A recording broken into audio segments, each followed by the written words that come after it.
Good morning students, welcome to the new class of biology. The topic is transporting plants. In the last video we studied about the structure of xylem and phloem which are directly involved in the transportation of food, water and minerals. In today's video we are going to study the process of actual transportation of water and minerals.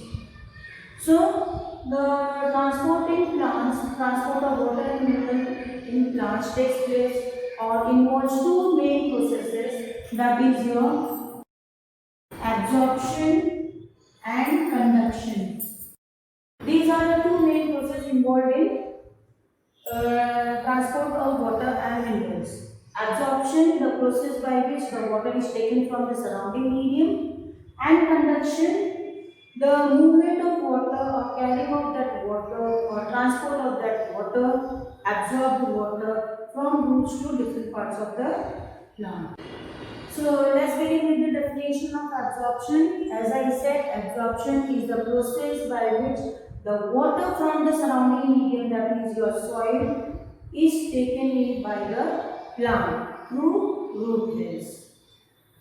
Now this absorption of water involves three main processes, that is diffusion, osmosis, whereas the third one is imbibition.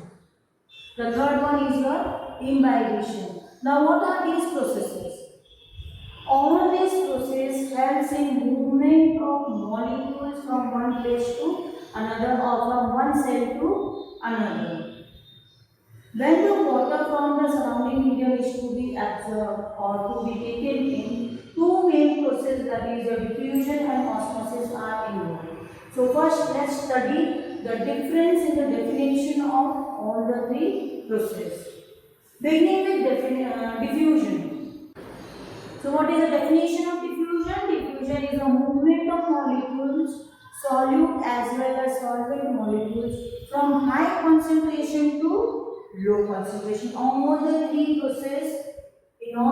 processes, molecules are being moved from high concentration to low concentration. And what is the difference?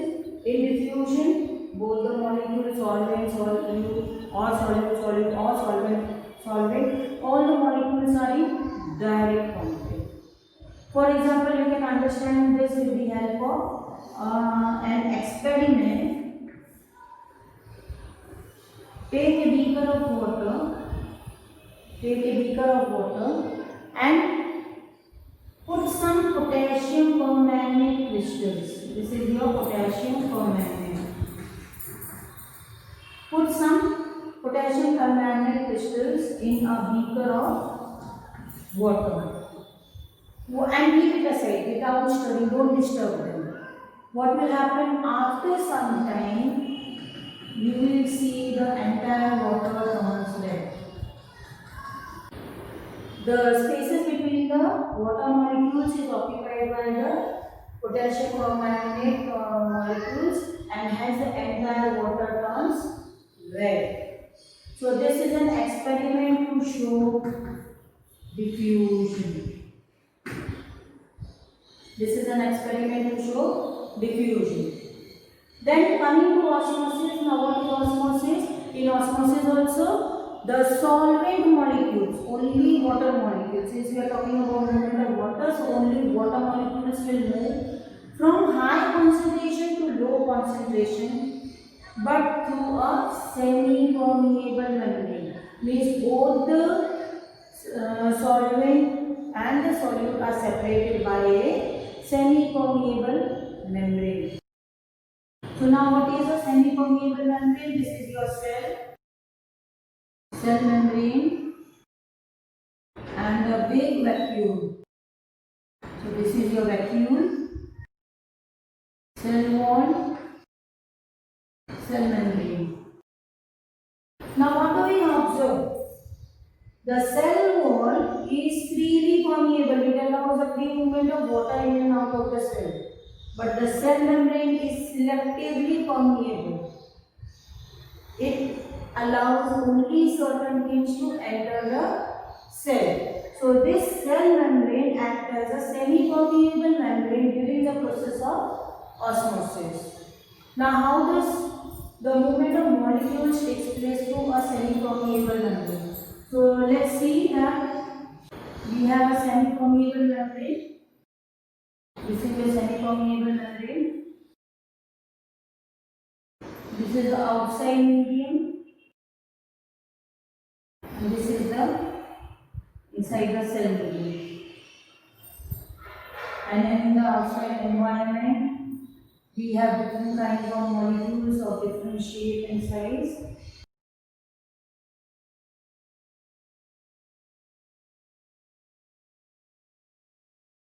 These are your minerals. So now you can see in this diagram, what you have observed is the number of water molecules are much more in the surrounding medium than in the cell slab. So you can see 1, 2, 3, 4, 5, 6, very few water molecules are there inside the cell, and 1, 2, 3, 4, 5, 6, 7, 8, 9. Which the water molecules outside the cell is more. So now what will happen? These water molecules will start moving in, because their size is just the size of the pores or the holes that is present in the semi-permeable membrane. So they will move. Along with that, some of the minerals like this red ones or the purple ones, they will also force in. But those require a lot of energy, and that will study a separate topic which we will do later. So right now the movement of water molecules, now as the number of water molecules are more in the surrounding medium, more and more water molecules will move in. But it does not mean that the water molecule from the cell will not move out. But the movement of water molecule from the cell to the outside is much less than the movement of water molecule from the outside medium to the inside medium. Clear? So the movement of water will take place in both the directions, but the movement of water is moved from the outside to the inside in order to maintain the equilibrium. The concentration of water inside the cell is much less, and hence more and more water is absorbed. For this, the root has adapted itself. It shows number of modifications. But before we go to the modification of the root, let's study the third type of absorption process known as imbibition. Now what is imbibition? Imbibition is also the movement of water molecules from high level to low level, higher concentration to lower concentration, but imbibition can occur to dead cells also, whereas osmosis is carried out only by living cells, and diffusion again living or dead. So same way imbibition also, living or dead, both the cells can carry out imbibition. For example, soaking of the gram, chana. We soak gram, peas, beans in water, and then those seeds swell up. Why? Because of the process of imbibition. Not only this, during rainy season, you will see the doors and windows also swell up. It becomes very rigid. It becomes very difficult to close them. Why? Because the wood with which our doors and windows are made were once living cells. Now they are dead. So they have a cellulose. The cell wall is intact. The internal content is dead. In wood, the internal content is dead. Only the cell wall is there, which is made up of cellulose. Cell wall is made up of cellulose, and it has high affinity for water. So as soon as there is humidity in air, it starts absorbing water and become bulky, and hence become very difficult to close. So imbibition. So all these three processes are directly involved in absorption of water, and then these water, the water molecules that are absorbed will be carried to different parts of the plant to carry out the vital activities. So now let's study how absorption takes place through root hair. So this is the general structure of the root cell. What you see, where number of root hairs are arising. Whenever you pluck any plant, you see number of root hairs. These root hairs appear white in color, which are made up of epidermal cells. These root hairs are nothing but the enlarged epidermal cells. So each cell is known as epidermis. Each cell is known as epidermis. Now cell consists of nucleus, the outer wall is cell wall, inner to cell wall is your cell membrane, and a large vacuole. The fluid present inside the vacuole is known as cell sac. The fluid present inside the vacuole is known as cell sac.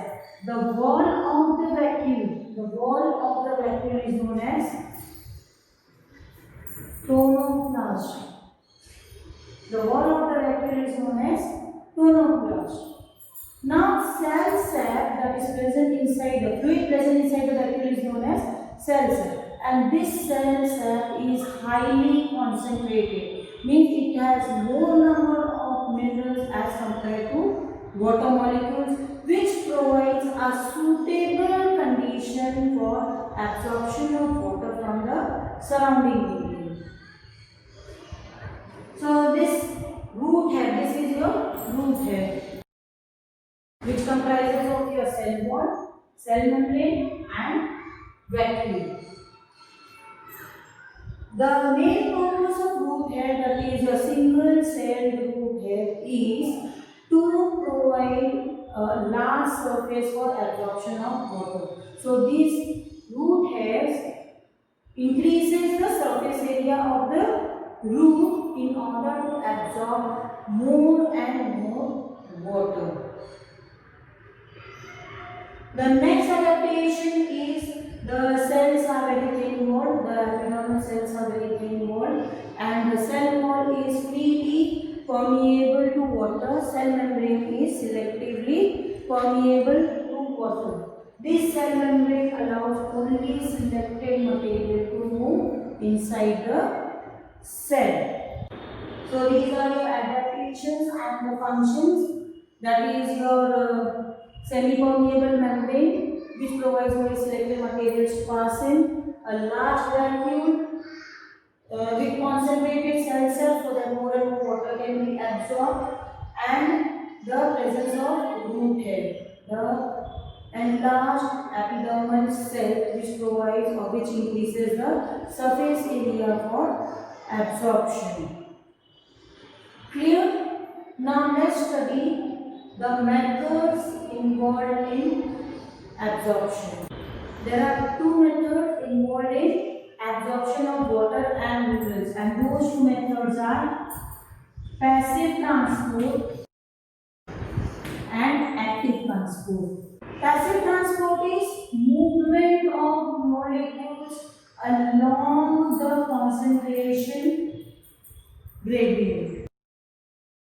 Along the concentration gradient, what does it mean? Means the water will move from high concentration to low concentration. Whereas active transport takes place against concentration gradient. Means it will move from low concentration to high concentration. So what will move from low concentration to high concentration? That is your minerals. The minerals will move against the concentration gradient. Just now we saw the cell is already concentrated. It has more minerals as compared to the surrounding medium, but still more and more minerals are absorbed. Then passive transport do not require energy, whereas active transport requires energy. Active transport requires lot of energy. Only water molecule moves, the water molecule enters, whereas in passive transport, both water and minerals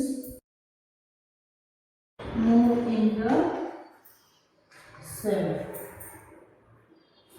Here in passive transport, only water molecules move in or enters the cell, whereas in active transport, it's active transport, both water and minerals will move inside the cell.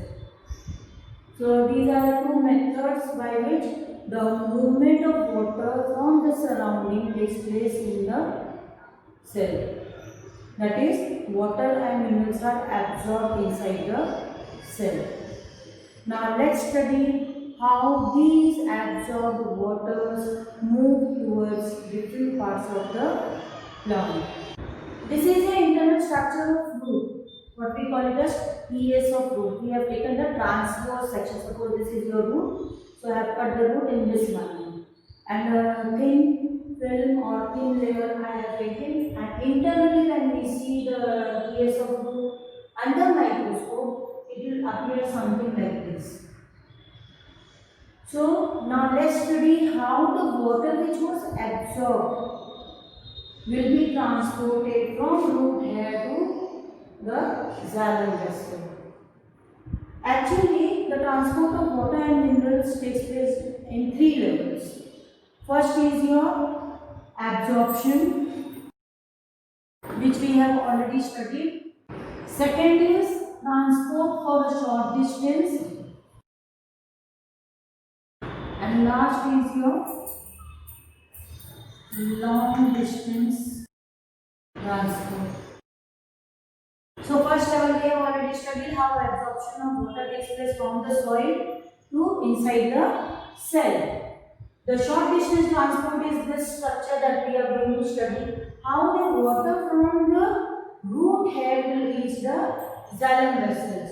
And long distance transport will include your ascent of sap, that is the water movement from root to aerial parts of the plant. So next topic will be your long distance transport. This topic is your short distance transport. So now let us study how the water from the surrounding enters the soil, which we have already studied, and will move towards the xylem vessel. So here you can see these are your soil particles surrounded by film of water. These soil particles are surrounded by a thin film of water. This is known as gravity water. What it is known as? Gravity water. Means these waters do not move to the deeper parts of the soil. They remain attached to the soil particle because of its cohesive and adhesive properties. Then we have root hair. This is your root hair, cell wall, cell membrane, vacuole, cell sap. This is your epidermis.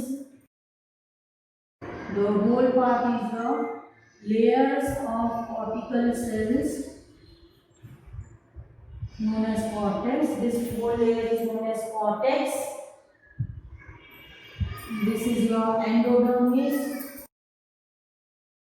pericycle, xylem, pit, and phloem. So these are the parts of your roots, the internal structure of root. Now coming to movement. So how will the water move? The water will enter the cell wall. It will also enter the cell membrane and the vacuole, and from there